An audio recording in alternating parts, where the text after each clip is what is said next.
मेरे श्री राम सदा सदा के लिए अयोध्या के होने जा रहे हैं। राज्याभिषेक के इस शुभ दिन पर उन्हें आशीर्वाद दीजिएगा छठी मैया।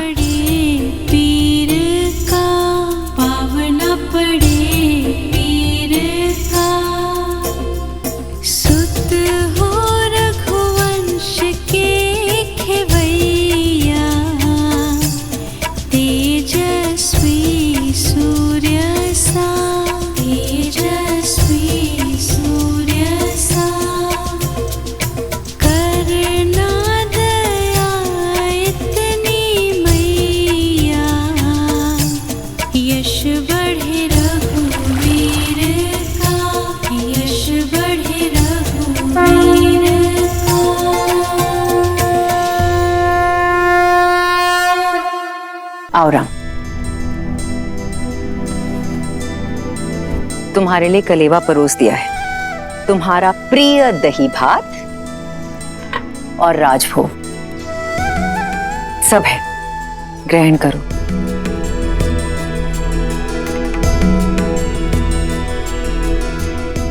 माँ, सीता का है? भोर की पूजा समाप्त नहीं हुई?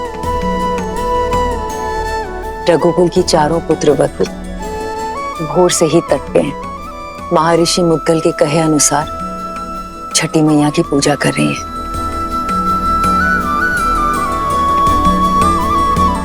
कल तुम्हारा राज्याभिषेक है राम। कल के पश्चात बहुत से कर्तव्य, बहुत से दायित्व निभाने हैं तुम्हें। ऐसे में तुम्हारी अर्धांगिनी, तुम्हारी सीता, तुम्हारी शक्ति में भक्ति का बल डालने का प्रयास कर रही है। तुम्हारी लंबी आयु और अयोध्या के सम्मान के लिए प्रार्थना कर रही है। रघुकुल के दीप की सुरक्षा की प्रार्थना कर रही है। तब तो समय लगेगा माँ। कुछ खाया उन चारों ने? कहाँ? 12 प्रहर का उपवास है उनका, जो तुम्हारे राज्याभिषेक से पहले ही समाप्त होगा।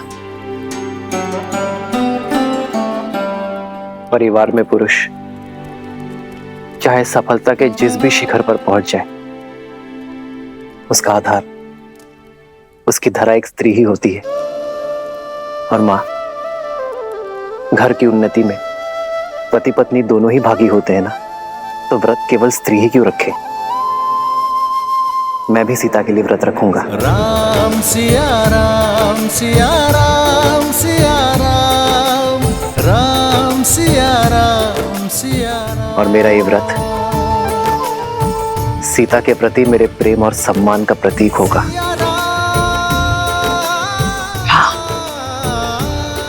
मेरा राम जितना प्यारा पुत्र है, उतना ही उत्तरदायी पति भी है।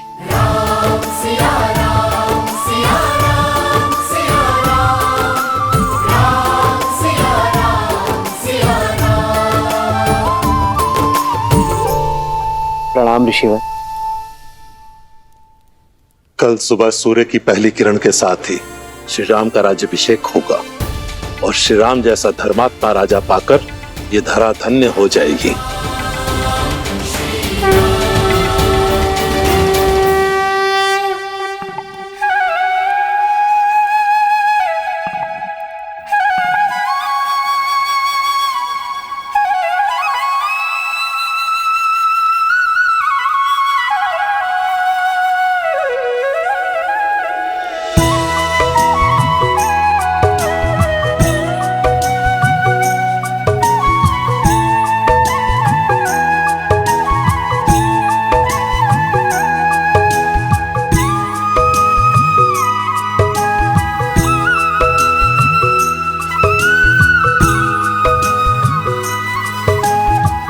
हमारे कारण इन्हें भी प्रातः उठकर आना पड़ा।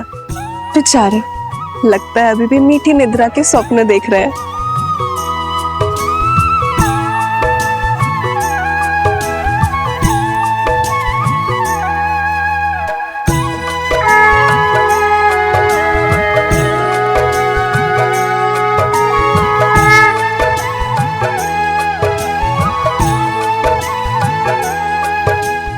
तो छठी माँ की पूजा हम अपने बच्चों के लिए रखते हैं ताकि उनका जीवन सरल हो और कोई परेशानी ना हो।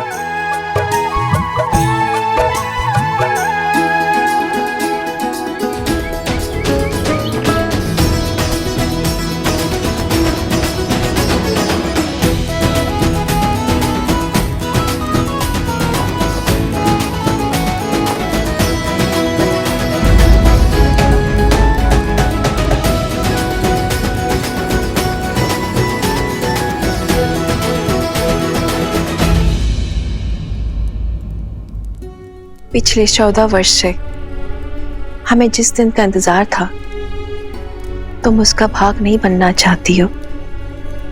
हमारा राम राजा बनने वाला है।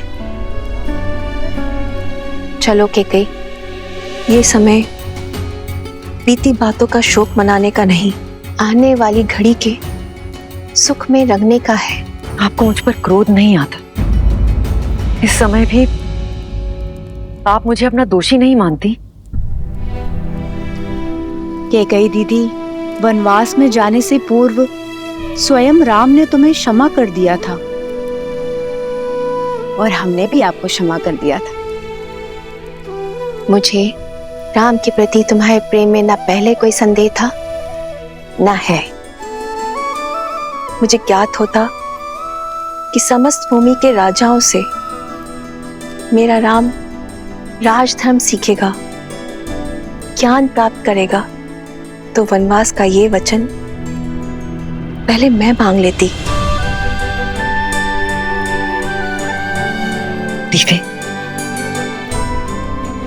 आपके भीतर ममता ही नहीं, बुद्धि माता का सागर बहता है। धन्यवाद दीदी। तो दीदी, तनिक आप भी इस ज्ञान की गंगा में गोता लगा लीजिए। भूल का भार छोड़िए और पुत्र के राजाभिषेक में चलिए। सियावर रामचंद्र की, सियावर रामचंद्र की, सियावर रामचंद्र की, सियावर रामचंद्र की।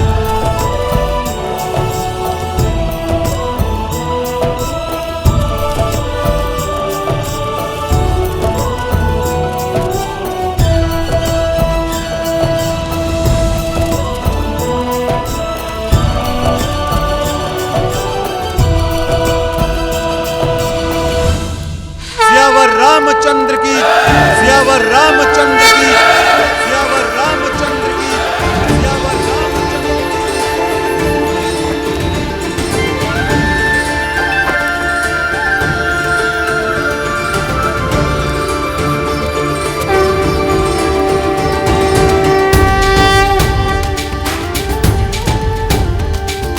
श्री रामचंद्र कृपालु भजु मन हरण भव भय दारुणम्। श्री रामचंद्र कृपालु भजु मन हरण भव भय दारुणम्।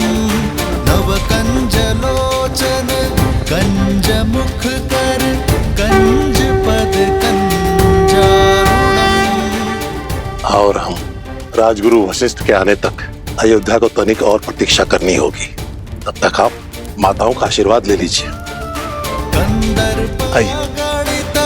अमित छवि नव नीला नीरज सुंदरम।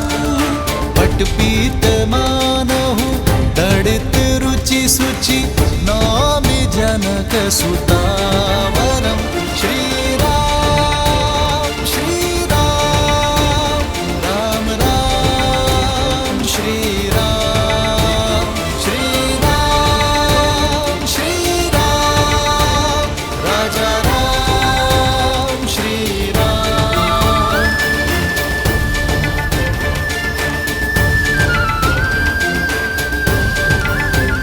श्री राम श्री राम, राम राम श्री राम।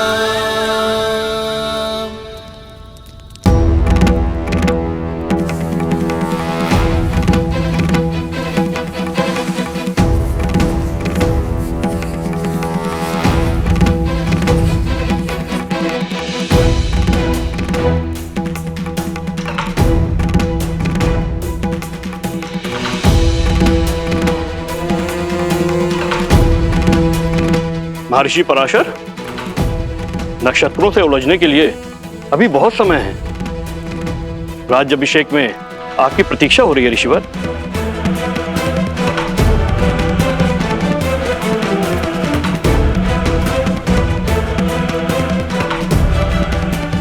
आप इतने गंभीर क्यों हैं ऋषिवर?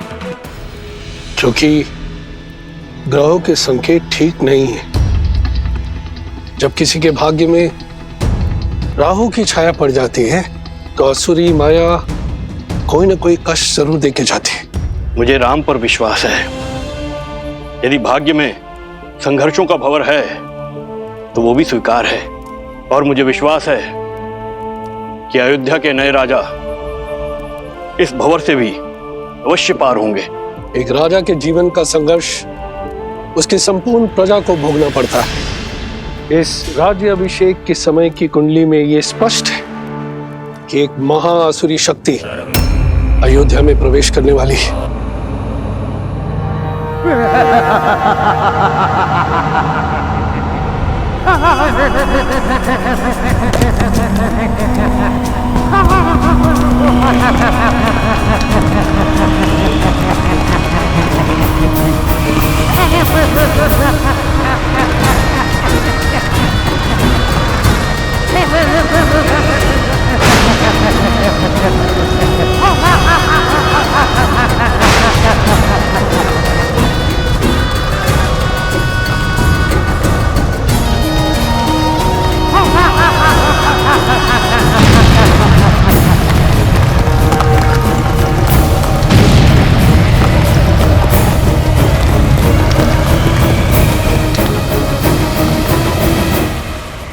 देवता सदा अयोध्या के आगे ढाल बनकर खड़े होते आए हैं ऋषिवर।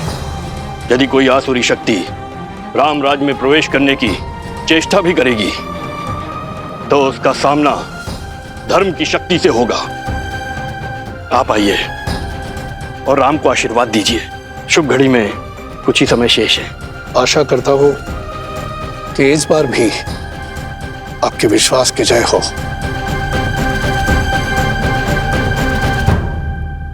आइए, चलिए।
अरे शीघ्र चलो, आज अभिषेक का समय हो गया है।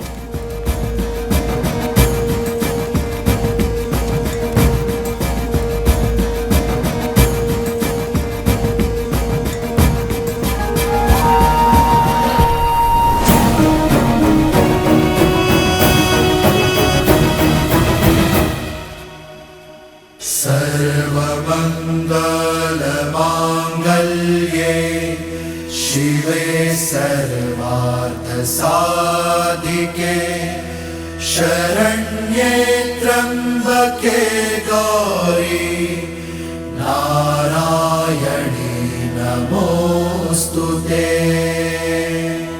माता, जीवन के पग पग पर आपने महादेव का साथ दिया है।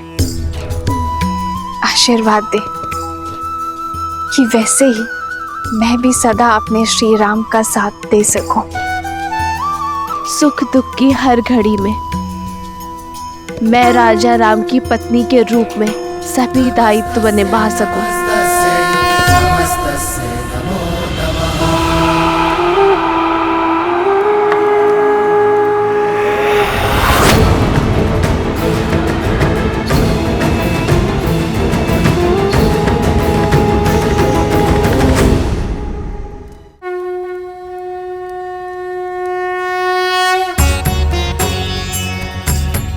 राज्याभिषेक न केवल एक रीति है, बल्कि होने वाले राजा के पवित्र उत्तरदायित्वों के लिए पवित्र प्रारंभ है।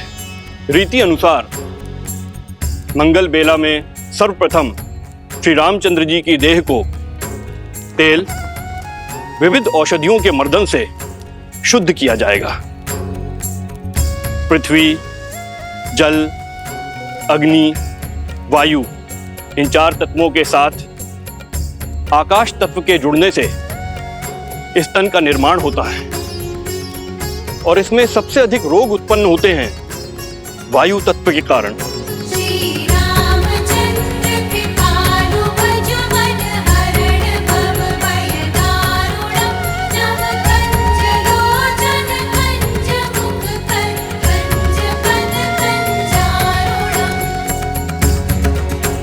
वायु न केवल चलने या कार्य करने की शक्ति है, बल्कि मन में उत्पन्न होने वाले विचारों की अभिव्यक्ति भी है। मन के मैल के कारण ही समस्त संसार में पाप, अपराध और दुराचार होते हैं। अतः मंत्रों से मन को बांधकर एवं तेल के मर्दन से वायु तत्व को शांत किया जाता है। पश्चात यह मन स्वच्छ हो जाता है और जिस राजा का मन स्वच्छ हो वह धैर्य और सहनशीलता का पर्याय होता है।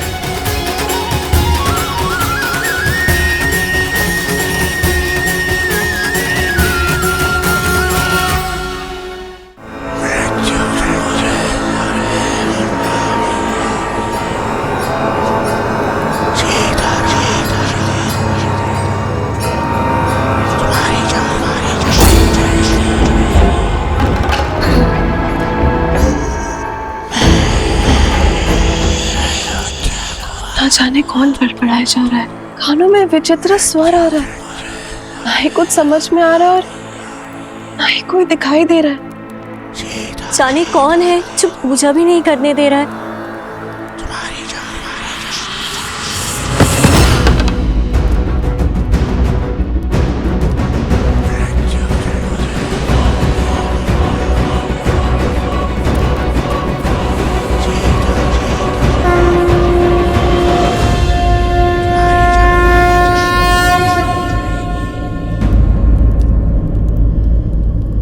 क्या हुआ उर्मिला, इतनी विचलित क्यों हो तुम? दीदी, आपको ये ध्वनि नहीं सुनाई दे रही? कैसी ध्वनि? मुझे तो कुछ सुनाई नहीं दे रहा है।